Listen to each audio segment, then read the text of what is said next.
আল্লাহ পাকের দরবারে কৃতজ্ঞতা জানাই।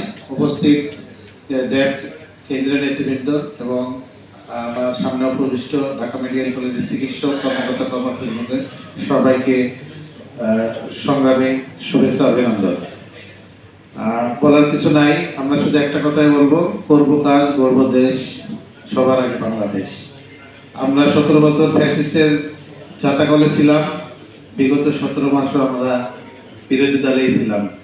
আমাদের যে বিদায়, এই বিদায় জনগণের আমানত।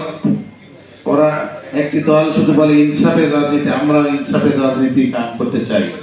আমরা দেশনায়ক আগামী দিনের প্রধানমন্ত্রী জনাব তারেক রহমানের মতো ধৈর্যশীলতার পরিচয় দিতে চাই। আমাদের মাঠে জনাব মির্জা আব্বাস যে ধৈর্য দেখিয়েছে, আমরা সেটাও দেখাতে চাই। আমরা চাই যার যার অবস্থান থেকে আমরা কাজ করব।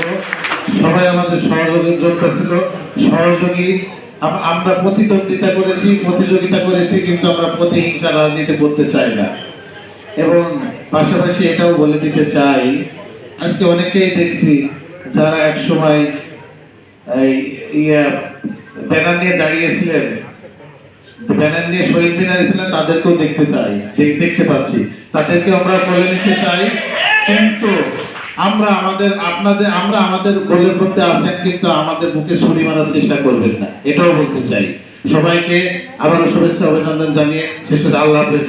বাংলাদেশ জিন্দাবাদ, ডক্টর শ্রেষ্ঠ বাংলাদেশ জিন্দাবাদ।